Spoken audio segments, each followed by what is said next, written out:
5살 된 제 아들의 이름은 혜준입니다. 김혜준. 이름 예쁘죠? 근데 이 혜준이가 아주 좋아하는 것 두 가지가 있습니다. 하나는 뭐냐 하면 자기가 좋아하는 TV 만화를 보는 것이고요. 또 다른 하나는 마이쮸를 먹는 겁니다. 마이쮸. 근데 이 두 가지가 합쳐지면 황홀경에 빠지게 되어집니다. 만화를 보면서 마이쮸를 입에 하나 넣어주면 그때부터 누가 이제 나타나도 신경을 쓰지 않아요. 그런데 어느 날 저희 아들이 제게 말을 하는 겁니다. TV를 보여달라고 또 마이쮸를 달라고 요구를 하는 것입니다. 저희 집은 이렇게 약속한 시간에만 또 요일에만 TV를 볼 수가 있어요. 그래서 아무 때나 TV를 볼 수 없기 때문에 그 약속한 시간이 아니기 때문에 TV를 볼 수 없다라고 했습니다. 그러니까 마이쮸를 달라는 겁니다. 근데 마이쮸도 저희 집은 하루에 몇 개를 먹을 수가 없어요. 그래서 정해진 개수만 먹어야 되는데 그 개수를 넘어섰기 때문에 먹을 수 없다라고 얘기했습니다. 줄 수 없다라고 이야기를 했죠. 그랬더니 저희 아들이 저를 보면서 이렇게 이야기합니다. 아빠, 그러면 앞으로 아빠한테 뽀뽀도 안 하고 사랑한다고도 안 한다? 이렇게 저를 협박을 하는 겁니다. 뽀뽀도 안 해주고 이제 사랑한다고도 이야기를 안 해준다는 겁니다. 그런 아들의 모습을 보면서 귀여우면서도 한편으로는 역시 모든 인간은 죄인이구나 라는 생각을 하게 되어졌습니다. 여러분, 아이든 어른이든 많이 배웠든 많이 배우지 못했든 상관없이 하고 싶은 것을 하지 말라고 하면 좋아할까요? 좋아하지 않을까요? 네, 좋아하지 않습니다. 또 반대로 하기 싫은 것을 하라고 하는 것도 좋아할까요? 좋아하지 않을까요? 좋아하지 않습니다. 우리가 제일 좋아하는 건 뭡니까? 그냥 내비두는 겁니다. 내가 원하는 대로 하도록 그냥 내비두는 것이죠. 우리가 살아가는 요즘 삶이 여러분들 한번 돌아보시면 대부분 우리에게 무엇을 해라 또 무엇을 하지 말라고 하는 요구 속에서 여러분들 아마 살아갈 것입니다. 직장에서도 또 가정에서도 심지어 교회에서도 자꾸 무엇 해라 무엇 하지 말라라는 이야기가 여러분들에게 들려지죠. 그냥 내비두면 좋겠는데 여기 가도 무엇 해라 저기 가도 무엇 하지 말라라는 요구가 있으니 답답하기 그지없죠. 그래서 오늘날 십계명도 사람들에게 참 인기가 없습니다. 왜냐하면 십계명이 다 무엇 해라 또 무엇 하지 말라로 구성되어져 있기 때문입니다. 특별히 십계명을 보면 8개가 다 무엇 하지 말라라는 이야기로 구성되어져 있습니다. 그래서 십계명을 보면 우리의 자유를 억압하고 법으로 우리를 통제하는 것만 같은 것을 느끼게 되어집니다. 당연히 사람들에게 인기가 없죠. 여러분, 십계명이 인기가 있는지 없는지 지금 한번 확인을 해볼까요? 혹시 여러분들 중에 나는 주기도문을 다 외운다 한번 손들어 보십시오. 주기도문을 다 외운다. 예, 괜찮습니다. 예, 좋습니다. 예, 주기도문을 다 외운다. 나는 사도신경을 다 외운다 한번 손들어 보십시오. 사도신경을 다 외운다.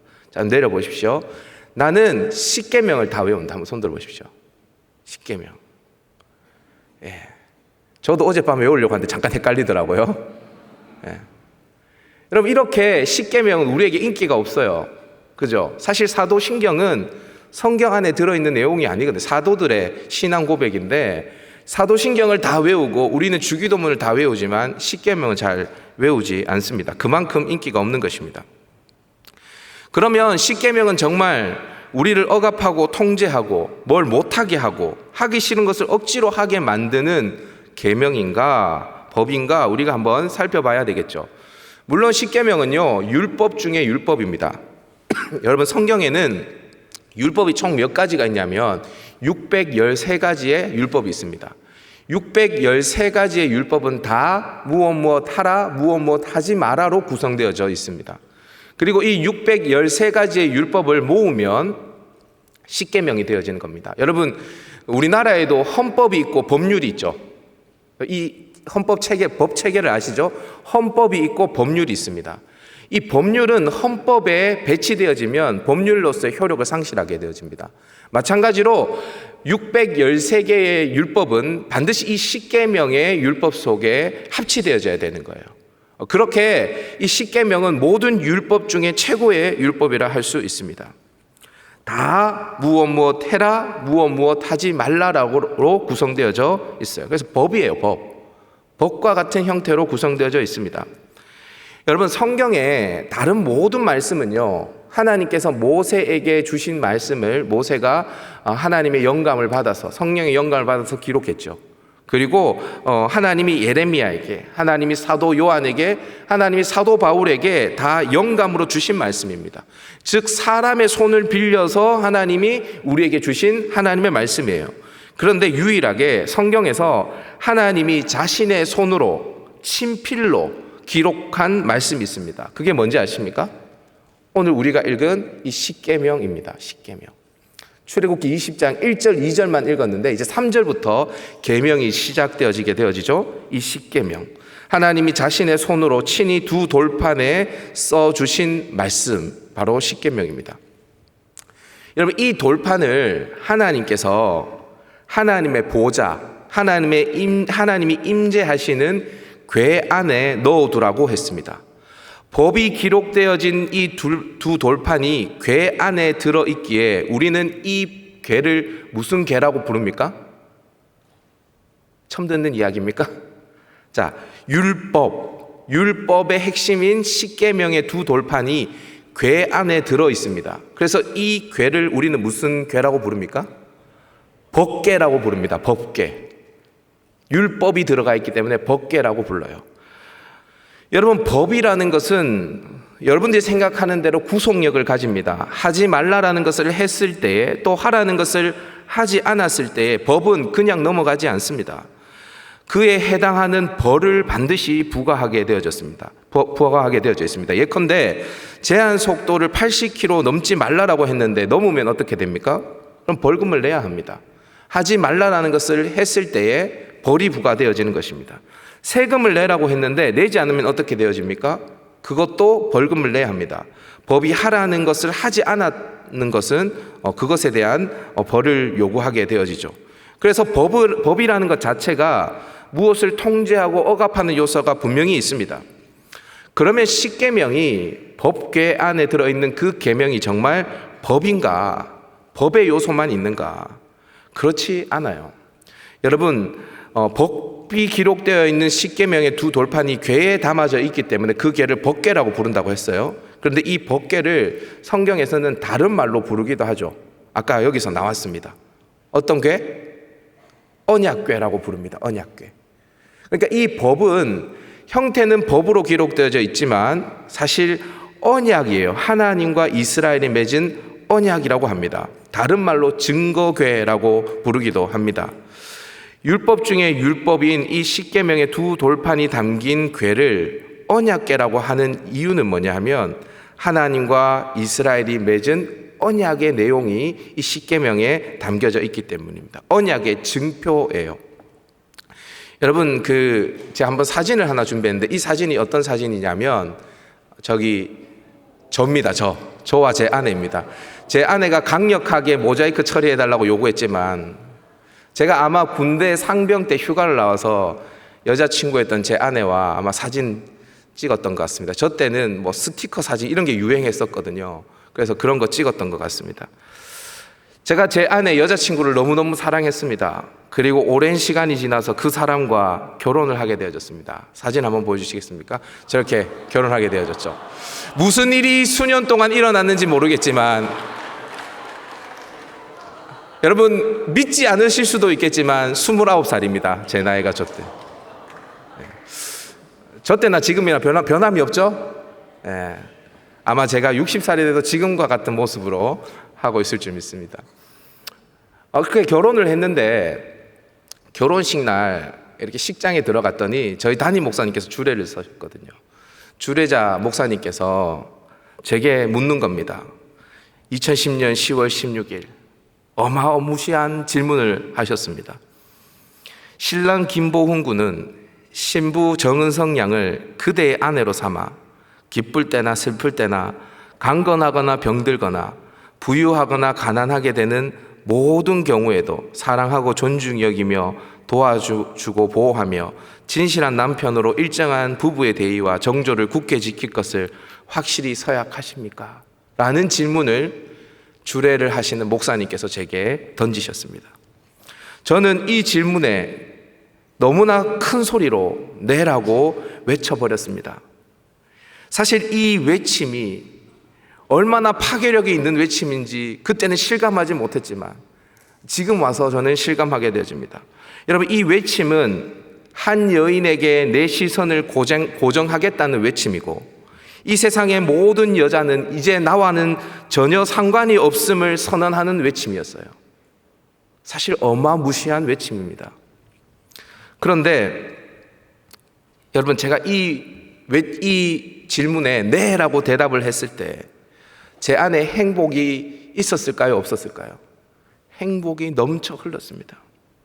왜냐하면 사랑하는 사람과 맺은 언약이기 때문입니다. 그러니까 이 십계명은 법의 형식을 가지고 있지만 사실 그 깊은 내용을 보면 법이 아니라 언약입니다. 언약. 사랑하는 사람과 맺은 언약인 거죠. 오늘부터 저는 11주 동안 이제 십계명 강해를 여러분들과 함께 하려고 하거든요. 이 십계명의 서론인 20장 1절 2절 말씀을 우리가 배워야 하는 이유는 뭐냐 하면, 이제 1계명부터 10계명까지 나와 있는 수많은 계명들을 주신 분이 누구인지, 이 십계명의 기본 정신이 무엇인지를 우리가 배워야 하기 때문입니다. 자, 그러면 이 십계명의 첫 번째 정신이 뭔지를 저를 한번 따라해 보시면 좋겠습니다. 사랑에 근거한 말씀이다. 사랑에 근거한 말씀이다. 여러분, 십계명은 법이기 이전에 마치 한 남자와 한 여자가 결혼 서약을 한 것처럼 하나님과 이스라엘이 맺은 결혼 서약, 언약이라고 했습니다. 이지웅 목사님께서는 이 계약이 단지 계약이 아니라 결혼 서약이라는 것을 말씀하시면서 그 근거로 하나님이 이스라엘과 맺은 시내 광야의 시절을 하나님이 어떻게 추억하시는지에 대해서 하나의 말씀을 근거로 댑니다. 우리 다 같이 예레미야 2장 2절 말씀을 다 같이 한번 읽어보도록 하십시다. 시작. 가서 예루살렘의 기에 외칠지니라. 여호와께서 이와 같이 말씀하시기를 내가 너를 위하여 내 청년의 때의 인애와 내 신혼 때의 사랑을 기억하노니 곧 씨 뿌리지 못하는 땅 그 광야에서 나를 따랐음이니라.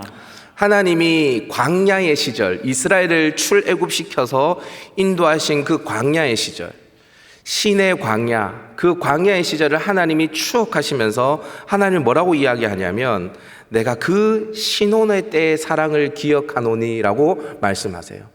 그러니까 하나님이 이스라엘을 출애굽시켜서 시내 광야에서 함께 동거했던 그 시간은 하나님이 봤을 때는 뭐냐면 신혼의 때예요. 신혼의 때. 그러면 결혼식 장면은 뭐냐면 시내산에서 맺은 언약이 바로 결혼식이에요. 하나님과 이스라엘이 맺은 결혼식 장면이라는 거예요. 결혼식 장소는 시내산이에요. 그래서 시내산 언약이라고 부릅니다.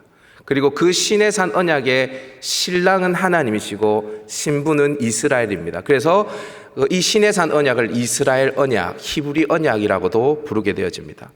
여태껏 하나님은 아브라함, 노아, 그리고 이삭, 야곱과 같이 한 개인과 언약을 맺으셨는데 이제 하나님은 한 민족, 이스라엘이라는 민족과 결혼을 하신 것입니다. 그래서 10가지의 말씀은 사랑의 언약이고 그 내용도 사랑인 것입니다. 여러분, 신약에 보면 한 율법사가 예수님께 다가와서 율법에 대해서 묻죠. 예수님, 당신이 생각하기에 율법 중에 가장 큰 계명은 무엇입니까?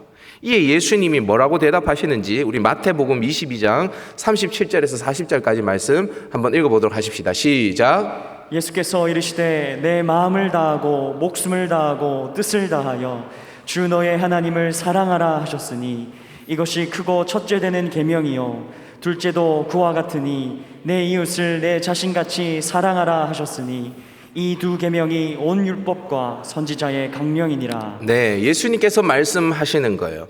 십계명을 딱 둘로 요약을 하십니다. 하나님 사랑과 이웃 사랑. 사실 십계명은 사랑하라는 말입니다. 너희가 나의 사랑을 받았으니 너희도 서로 사랑하라는 것입니다. 너희가 나의 사랑을 받았으니 마땅히 너희도 나만 사랑하라는 이야기인 것입니다. 예수님만 이렇게 말씀하신 게 아니에요. 예수님의 이 정신을 이어받은 사도 바울도 율법에 대해서 다음과 같이 정의를 합니다. 우리 로마서 말씀 한번 읽어보도록 하십시다. 시작. 피차 사랑의 빛 외에는 아무에게든지 아무 빛도 지지 말라. 남을 사랑하는 자는 율법을 다 이루었느니라.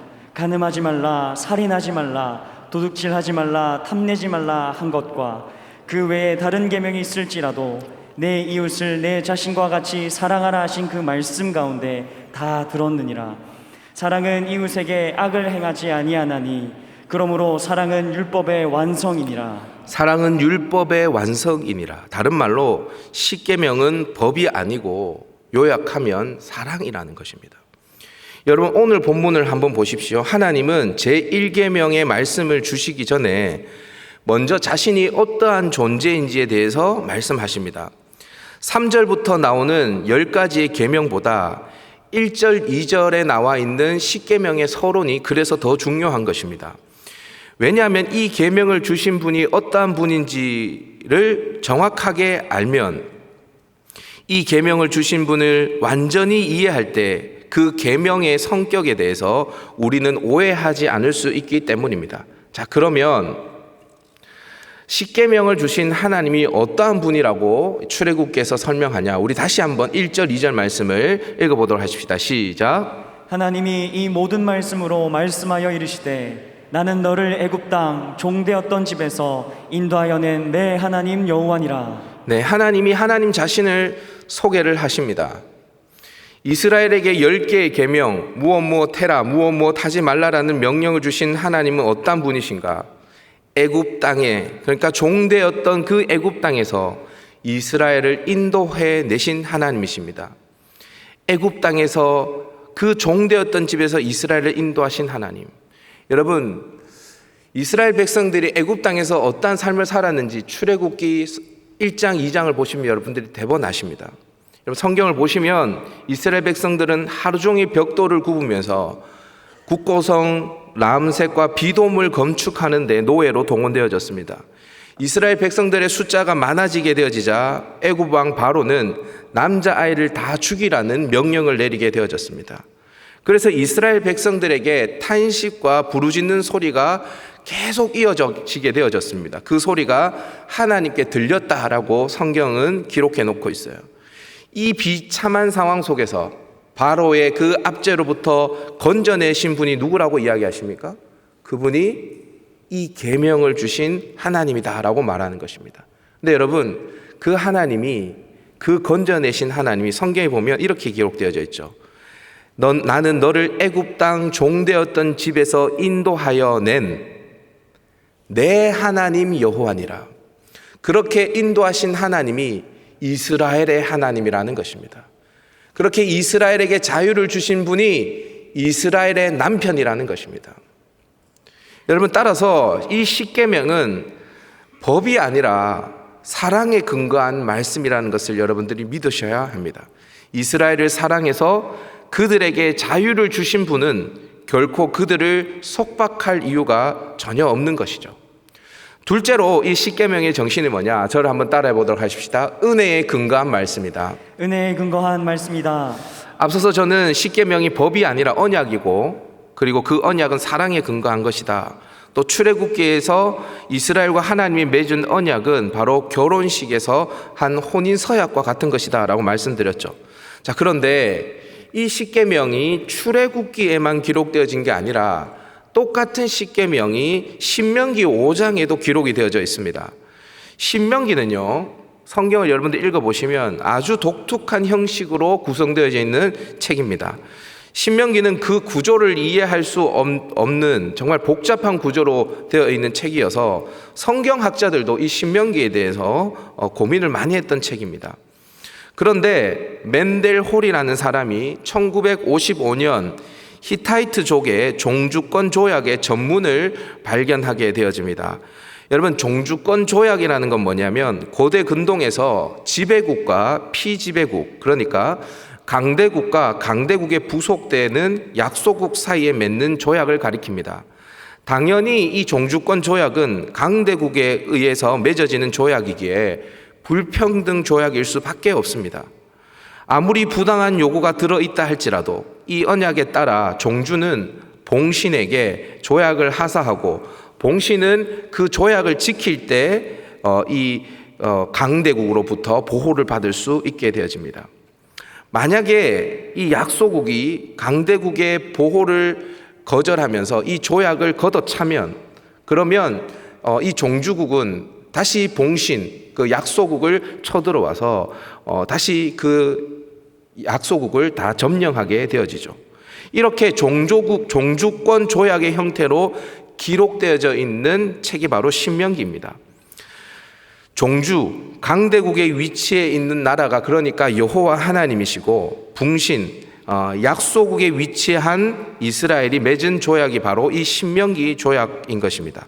따라서 신명기에서 십계명은 언약인 동시에 약속국으로서 반드시 지켜야 할 조약의 규정과 같은 것입니다. 그런데 강대국의 왕이신 하나님이 이 규정을 약소국의 백성인 이스라엘에게 주면서 자신을 어떻게 소개하냐? 우리 다 같이 신명기 5장 6절 말씀도 한번 읽어보도록 하십시다. 시작. 나는 너를 애굽 땅 종되었던 집에서 인도하여 낸 내 하나님 여호와라. 하나님은 이 종주권 조약에서도 하나님 자신을 출애굽기와 똑같이 소개하고 있습니다. 여러분, 원래 강대국의 왕은 그렇게 좋은 왕이 아닙니다. 약소국은 그냥 약하기 때문에 강한 나라의 왕을 섬기는 것이지 그 강대국의 왕을 향한 사랑도 또 존경도 없어요. 그리고 그 조약 안에는 은혜도 기쁨도 자발적인 순종도 없습니다. 힘이 없으니 그냥 지키는 것입니다. 그러나 하나님과 이스라엘이 맺은 언약은 그 형식은 종주권 조약과 같을지 모르나 그 내용은 전혀 다른 것이라는 것을 제1계명을 말하기 이전에 하나님은 딱 못을 받고 시작하는 거예요. 은혜에 근거한 언약이라는 것입니다. 은혜에 근거한 법이라는 것을 천명하는 것이죠. 여러분, 이 십계명을 주신 시기도 한번 보십시오. 이것도 은혜입니다. 보통 종주권 조약은 이 조약을 체결하고 이 조약을 지킴으로써 약소국이 보호를 받게 되어지는 거예요. 그러나 하나님과 이스라엘이 맺은 이 언약은 다르죠. 우리 2절 말씀을 다시 한번 읽어볼까요? 시작. 나는 너를 애굽 땅 종되었던 집에서 인도하여 낸 내 하나님 여호와니라. 여기서 정말 중요한 글자가 뭐냐면 낸이라는 겁니다. 낸. 그러니까 넬이 아닙니다. 낸입니다. 무슨 말이냐? 십계명을 주신 시기가 출애굽기 이전이 아니라 이후였다는 것이죠.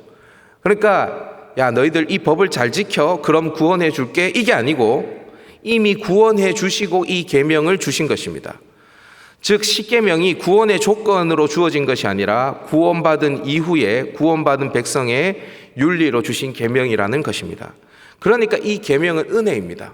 이것을 지키면 내가 널 구원해 줄게. 아니에요. 구원해 주시고 이 계명을 주신 것입니다.